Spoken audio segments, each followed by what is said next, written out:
Let me introduce y'all to Nate B. What's good? Thank you for coming to the show, man. So what's your insight on David, man? I've manifested working with Gunna for so long. Gunna was actually still locked up at the time. Young Thug just got released pretty recently. I'm curious to get your opinion on that. What's good? This is Ep.3. I'm super excited for this guest. Normally I have people that walk into the camera. But you're already sitting here, it's already here. Actually, you know what? Yeah, walk out, walk back in. We're gonna do the introduction. Let's do it. Forget it. Let's do it. All right. Dude, yeah, perfect. Guys, this producer, his name is Nate B. He has placements with the likes of Gunna from his last album, with the single "Him All Along." Placements with Young Blue, Neo, Lil Wayne. He's becoming one of the biggest up and coming producers. I would say in Atlanta, but even just worldwide. This man has mad potential. I've seen him in the studio cooking crazy beats. He can make a beat fully mixed and mastered in 30 minutes. This man is absolutely insane. Let me introduce y'all to Nate B. You did what What's good? What's good, bro? What's going on, my brother? How Thank you. doing? Thank you for coming to the show, man. So, how you feeling, bro? Like, just how's your day going so far? I'm pretty good, man. I had a photo shoot earlier today. That's why I got this cream suit on. But, Okay. bro, feeling blessed. I'm not gonna lie to you, man. Happy to be here for sure. Okay. I see you doing your thing too, man. Generation Now, making a name for yourself too, for sure. Congratulations. Yeah, appreciate it, bro. Appreciate it. But yeah, like I was saying before, dude, like just seeing you cook up was insane the past couple times, like in the studio. I was definitely impressed. As someone who's like dabbled with producing, and maybe I'm just not using the right DAW. I'm using Logic. I know you're on FL. It's honestly insane to just watch you and your process. I just out of curiosity, how did that even come about? Like, did you always knew that you wanted to be a producer, or did you start off making music and then you found yourself creating beats more and more? How did that go about? Yeah, so You can hold the mic too, yeah, bro. okay, cool. Yeah, man, my stepdad, he has a music synthesizer at home, Motif ES8.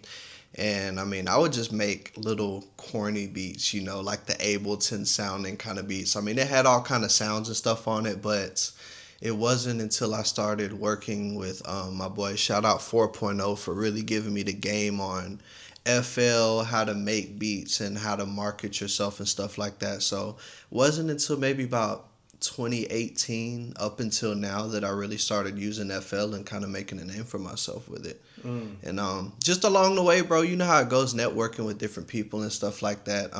Yeah. Just met all of the right people. When I got my new laptop, this dude asked to load up my computer, and I mean, man, I kid you not, I haven't unlocked half of the sounds on this computer that I use today. Like, it's just unlimited variety of sounds that you can get on here. So Yeah. yeah. It is pretty crazy, just like how much you can, dude. I remember, yeah, you literally casually. What song did you by Travis Scott? I remember you made like the Sicko melody, Mode, and like yeah, you just casually did the sicko mode melody. I'm like, bro, what? Yeah, no, And facts. you did a couple other iconic songs too. But like going into like the music industry, what would you say is, just for people that are watching and listening that are, let's say they're 15 years old, 16 years old, and they want to be a producer, or they want to be in the same areas as you, what would you recommend them to do? Study the business, man. There's so much talent out here, and I mean, just because you're talented doesn't mean that you'll make it in the business aspect of it all. So I mean, being young, definitely continue to further everything as far as your talent, but make sure you understand the business so nobody is out here having to read your contracts for you. Nobody's out here having to facilitate your stuff for you. The more you know, the more valuable you are, the more marketable you are, and the more people can use you. And then on top of that, you can't let people come out here and screw you over. And I mean, I think that's the biggest thing, like the music business. People know music, but people don't know the business. So I think that's my biggest thing to tell people. That's where I messed up. I came in super excited, came in here super ready to work with all of these people. I got exposed to a lot of big names really quickly. So I Yeah. think that would be my biggest thing, just make sure that people understand the business and understand how to facilitate your business for yourself, most definitely. Yeah, I agree with that because I started off pursuing heavily on my music career. And I have caught myself just like looking back on so many times where like I made so many mistakes. You know what I mean? Just like where people see that passion and people see that drive, but they also see that ignorance.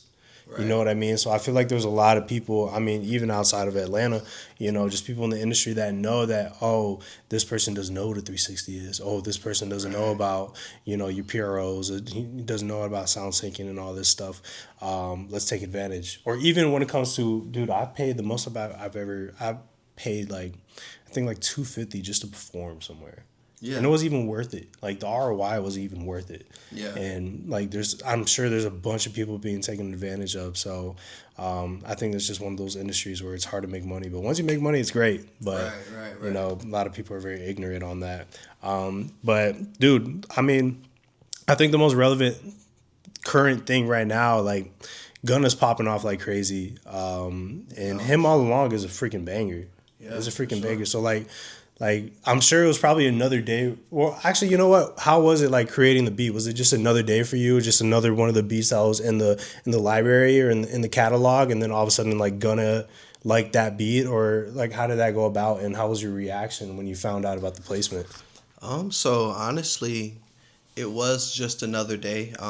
At this time, I was working very heavy with Young Blue. Shout out to Young Blue. I got to give him his credits where it's due. Um, it was maybe me and two other guys that we were just kind of locked in with him for his album at the time. And, he told us, we were at his crib. He's like, hey, man, Turbo's getting ready to pull up. And I mean, at this point, he had a couple different big names just casually coming through the house. Kind of had to get used to that. But yeah, Turbo came to the house.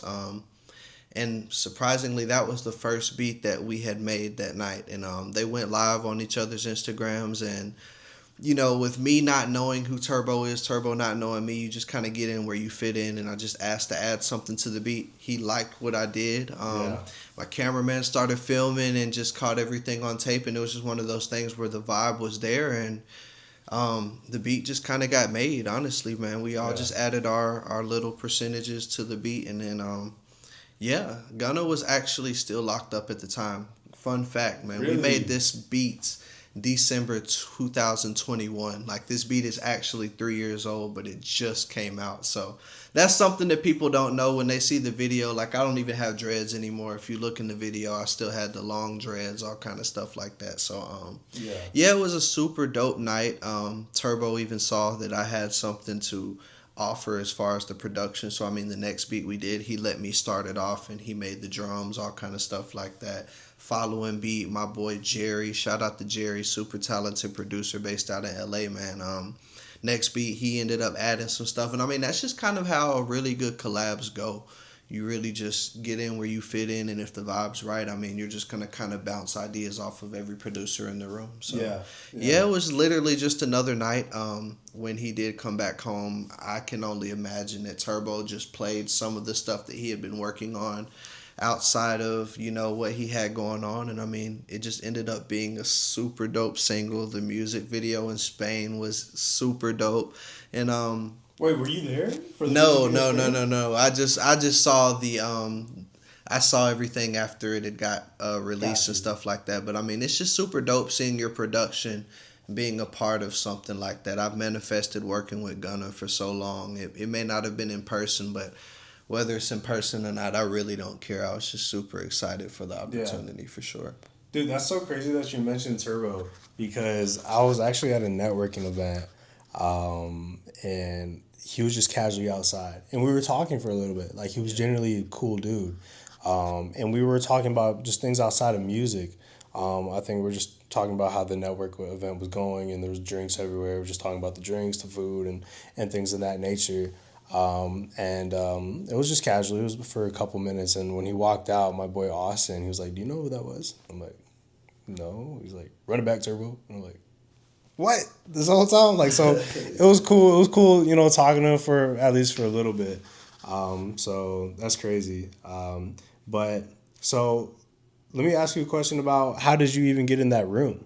Because I'm sure there's a lot of people hearing that thinking like, oh, that's pretty cool. Like that's amazing that you got to cook up with him and you got to be with these big people in the industry. How did that go about? So yeah, when I was living with my parents, maybe a couple months before, Yeah. I had seen a post by Young Blue. He moved to this mansion that was in the same area, maybe 10 minutes, 15 minutes down the street. So people knowing that I'm a producer, people knowing that I'm heavy in the studio, they were tagging me in his post when he had just closed on this new home and whatnot. And I kid you not, man, social media is the most powerful tool that we all have. Yeah. If we use it to our advantage, that is. But Oh, for sure. I kid you not, man. He was on Twitter. It's just like, I want to work with some new producers. I'm trying to get into my beat making bag. And I just marketed myself. Hey, I'm one of the hottest producers in the area. Let's rock out. And he was like, if you teach me how to make beats, you can pull up to the crib. I'm like, DM me. He DM'd me his number. We were chopping it up. I pulled up to his crib the same morning that he made that post. My son was like 3 months old at the time, so I had my parents just get my son situated, and I pulled up in my truck, full equipment, like everything in the back of my truck. I'm pulling up to this mansion, seeing about 5, 6 different exotic cars in the driveway, stuff like that. And I mean, from there, like every day following, he's like, hey, you can come back tomorrow. I'm packing up all of my stuff, come back the next day, pack up my stuff again, come back the next day. And by the second, third visit, he's like, hey, you can leave your stuff here. And if you want to pull up regularly, bro, I don't care. So, I mean, like, not even being boastful when I say this, but a lot of studios that I go to, I kind of create that, like, warm environment where people just kind of allow me to just keep coming back. And I mean, that was literally the situation. Shortly after, I met a couple other producers that came through. I don't know who invited them, but Jerry and Robbie, like I said, we ended up making a lot of big songs together. And I mean, we've got a lot of dope production in the bag too. So like I said, social media is the biggest tool, and I think a lot of people should definitely use that stuff to their advantage instead of just getting on there seeing models, all of that kind of stuff. Man, there's so much stuff that they have to offer when you use it the right way, for sure. Yeah. But And yeah. I think you're one of the few producers that I know that are actually camera friendly. I mean, look, like we're doing a podcast right now. I feel like No, for sure. there's the stereotype and the stigma for producers is to always be behind the camera. To always Yeah. be that person that is, producing the beat. And the artist is always the one that is on the camera. And I feel like the past couple of years have really shined a light on just like the people actually orchestrating the instruments and orchestrating behind the scenes. So I commend you for, in a way, you're an artist yourself. Yeah, no, Well, I for mean, sure. you are an artist. You are an artist yourself. And you get the other 50% in that placement. You know what I'm saying? Like, so you definitely are a big part of it. Like, yeah, without the beat, the artist wouldn't make a song. You know what I mean? 100%. But I'm curious as well to get your opinion on the just going into the music aspect of it. You can answer this. You don't have to. Young Thug just got released pretty recently, and like this has been very controversial on just like whether or not I guess he is. I actually know. Maybe I should cut that because I don't know if that's No, some you gangsta good, you stuff. good, you good. If he's a rat or not or something like that. I've been seeing a lot of that on social media, and I've seen a lot of people put on their Instagram notes of like the wham whammy or what's it whoopty. Yeah, Yeah, whoopty whoop, doo, there's a yeah. whoop de doo. Man, I feel like this is such a weird era for me because, before Young Thug got locked up, like, man, like everyone was hyping him up Yeah, and no, things of that for nature. I sure. feel like it's a whole switch. Now Gunna is the one that's more popular. And I thought when Young Thug would get released that he would be going crazy right now with a crazy album, like how when Meek Mill got released. And I'm just so confused. Like, I'm curious to get your opinion on that. I mean, well, I don't know either one of these rappers personally. No. Like, yeah, I have my production out there with Gunna and things of that nature, but I mean, just looking at it from the outside in, I feel like there's some bigger issue that we are not seeing as the congregation that's watching everything happening. I really feel like, in hip hop, like that's one of the things that definitely brought our communities together is hip hop. And I feel like some way, somehow, a higher power figured out what they could do to somewhat kind of separate the hip hop community, because all of this stuff that I'm witnessing, at least from my own eyes, is just like conquer and divide. That's how I look at it. I don't look at it as the whole Gunna thing, Young Thug. I mean, if I'm gonna be honest with you, like I was listening to Young Thug before I was listening to Gunna. Gunna came onto the scene. He was dropping really dope music, and now that all of this jail stuff's kind of come into the picture, I'm seeing a lot of conquer and divide. Like people like to look at the specs, the in between, reading in between the lines and stuff like that. But that's how I view it: conquer and divide. And I mean, where if you're wanting to break up a certain community, the best way to do it is, if that's what is going on right now, is to separate the unit. We're stronger together than we are apart, and I mean that's what we're witnessing.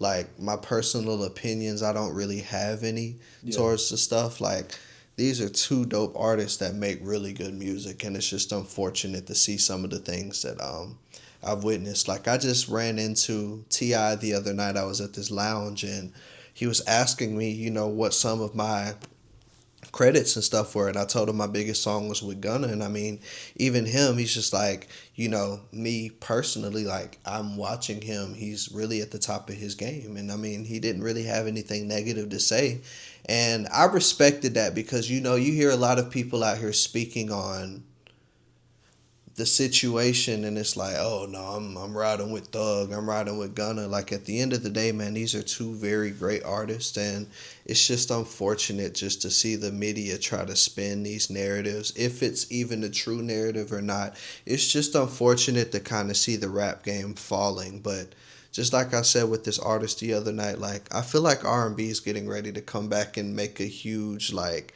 turn in the music game. Like early 90s, early 2000s, like that's when R&B was like at the peak, in my personal opinion. And I feel like the oversaturation of producers, and all you need is a computer and auto tune for a lot of these artists to make a name for themselves. So I try to look at things on the bright side. Okay, rap, hip hop's is kind of in shambles right now.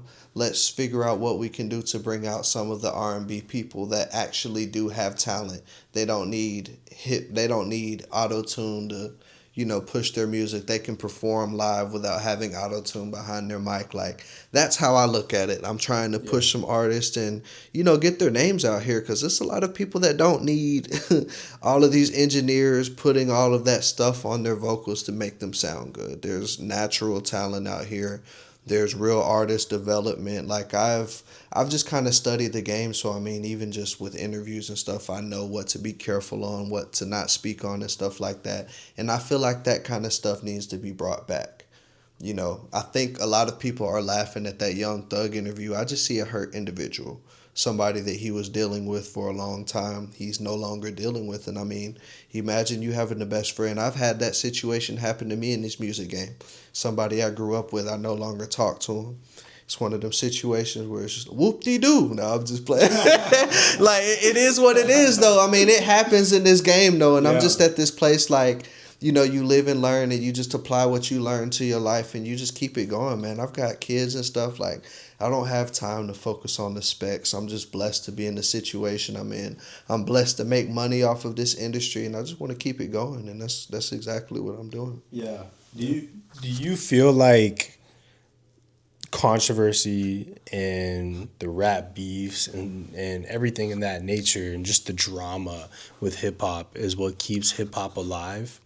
Yeah, for sure, man. Like when I went to New York, my first time at Quad Recording Studios, like the legendary Tupac beef, like in the elevator, they still have the bullet holes from where Tupac got shot up there. And I mean, that kind of stuff, it keeps people talking, it keeps people interested, it keeps people listening to your music. And just like I used to always say, like, good or bad mouthing, like people are still talking about you at the end of the day. So I mean, this kind of stuff does keep both sides going, whether it's good publicity or bad publicity. It sucks that sometimes that's the route that people choose to take in this industry, but at the end of the day, it just is what it is, man. Like, Yeah. you don't ever hear about Taylor Swift and this kind of stuff. You don't hear about Charlie Puth and this kind of stuff. It's always hip hop.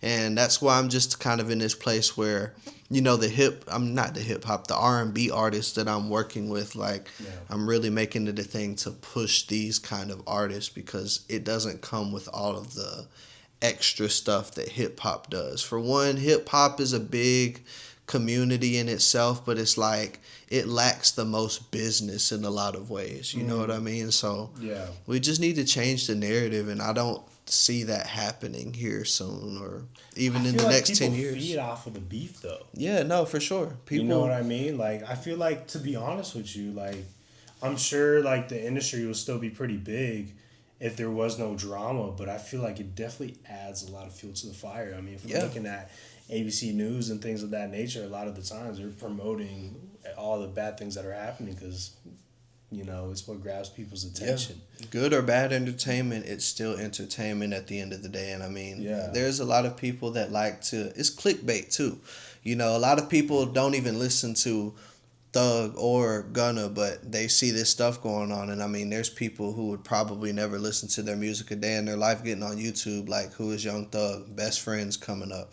You know what I'm saying? Best Friends coming up. All of this kind of gonna watch that. Yeah, right. Yeah. So I mean, good publicity or bad publicity is still publicity at the end of the day, and it just sucks that sometimes the world feeds off of good or bad publicity. There's so many different examples I could give as far as that, but we're gonna keep that off of here. But it just is what it is, man. Okay, well, speaking of publicity, I feel like the one person that's probably been in a lot of people's For You page and Explore page, the stuff going on with David. It's some pretty dark stuff, some pretty dark drama. I mean, and to be candid with you, I consistently been hearing his song.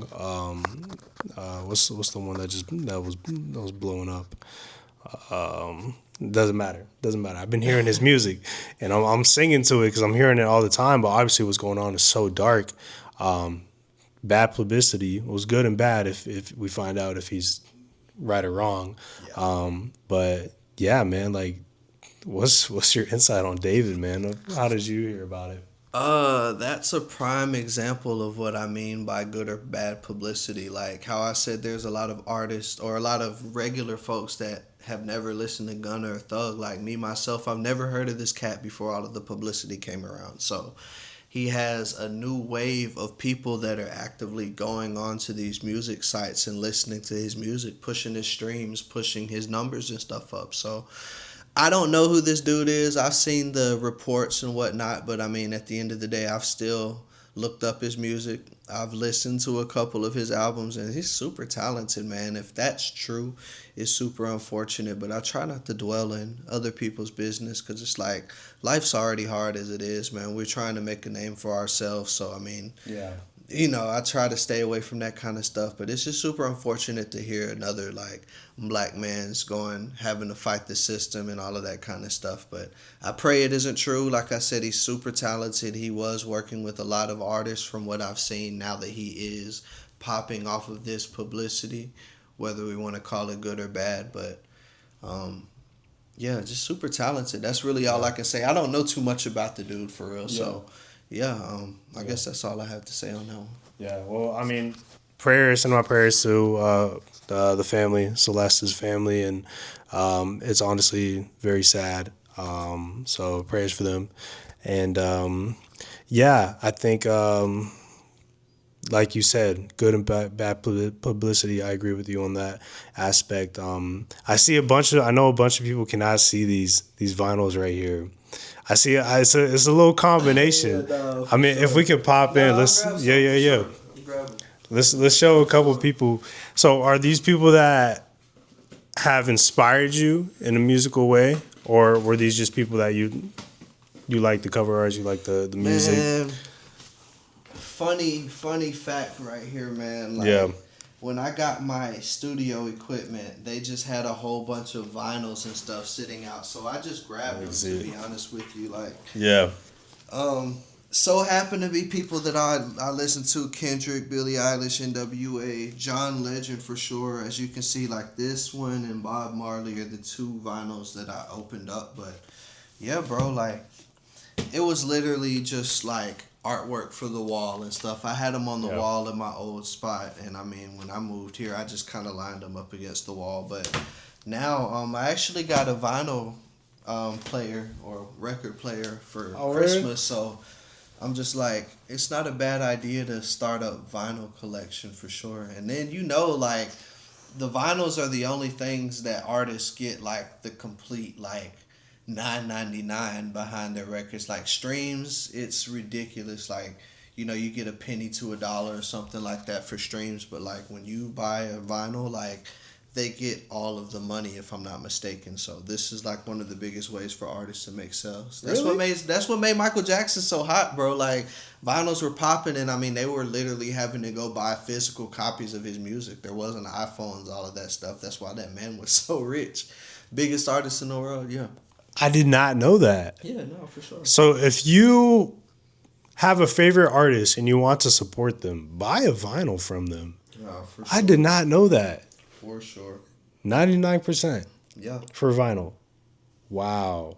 How does that go? Don't quote me on that, but I know that vinyls, you're making so much more money than you are streaming their music. If you want to support that artist, for sure, like buy their vinyl, they're getting the majority of that money back, and then on top of that, yeah, that's crazy. Stream it too. Don't get me wrong, stream it too if that's your favorite artist. Like, but yeah, no, I learned that with Michael Jackson because I mean that's literally how he was able to obtain all of the finances and stuff for sure. So what's the next step for you? What's the next wave? We have all these crazy accomplishments from you. Are you satisfied? Having kids and stuff, at this point I'm never satisfied just because like, my kids are growing. I'm seeing them learning new things every single day, and it's just like I could be doing the same thing. Just because I'm not their age doesn't mean that I can't grow. Yeah. So that's kind of just where I'm at. I always tell people I want to leave a legacy like Quincy Jones. Produced one of the biggest albums in the world. He held the record for biggest album sales until like maybe the last 3, 4, 5 years, and the Beatles surpassed him. But I mean, even with that, the artist that he made the biggest album sales with ended up buying the Beatles catalog. So it's one of those things where it's just like history just showing itself in front of our faces. But Quincy Jones was a good person from what I've seen, what I've studied from him. Michael Jackson was one of the purest people to ever walk this earth. And I just want to leave a legacy, want to be a good person, and just continue to pass on what I know from other people and what I've learned from other people, and allow the next group and the next wave of people to come in here and just really eat for real. Not having to jump through hoops like I did, like we probably did. Yeah. Just doing all of this stuff to make a name for ourselves, man. If you really love the game, man, show somebody else what you didn't get, stuff like that. So that's just kind of where I'm at with everything for real. Yeah. Yeah. And even, do you see yourself maybe, I've seen some producers that have dabbled with DJing, that have dabbled with starting record labels, that have dabbled with starting their own networking events and stuff like that, and shows and things like that. Do you see yourself moving in that direction in the future? All I'm going to say is stay tuned. Okay. I don't want to speak all of these things on the podcast, but just be on the lookout for Nate B Productions for sure, man. We've got a lot of big things getting ready to happen here soon, and I'm just blessed to all watch everything just come along how it has been. So, yeah, just stay tuned. That's all I'm going to say to y'all, man. Y'all stay tuned, man. You did what I'm saying. Okay. No, for sure. Well, what's our time right now? 20? Okay, perfect. So, bro, I have this thing that I've been doing for the past, first episode we did this, second episode we did this as well. Something motivational. We're clip farming right now. Okay. So if you have something just one final message, I think this is serious. This is unserious but serious at the same time. Honestly, I saw a clip of not to get like put the room down, but seeing a podcast interview of Charlie Kirk and seeing him ask him a question like what's one final thing like that you would want people to remember you by, and sadly enough he got shot, rest in peace, but that memory of that, just him talking about what he wanted to be remembered by, I felt like it was very powerful. And so I think, yeah, I would love to have just all my guests to just talk about something of what you want to be remembered by, and honestly just like what you would tell your younger self, just on just knowing how this life has turned out to be thus far. How would you encourage your younger self? And yeah, yeah, let's get deep. But I gotta play this iconic music in the background. No, for sure. People that watch know what's up. Yeah. Hold up, let me get it. Man, Don't that's say a it yet. deep Don't one. say it yet. No, no, I'm over here thinking about that I one know, I know. for sure. We're on an ad right now. Dude, I should get a YouTube Premium, bro. Nah, yeah, I've been on that for a couple years, man.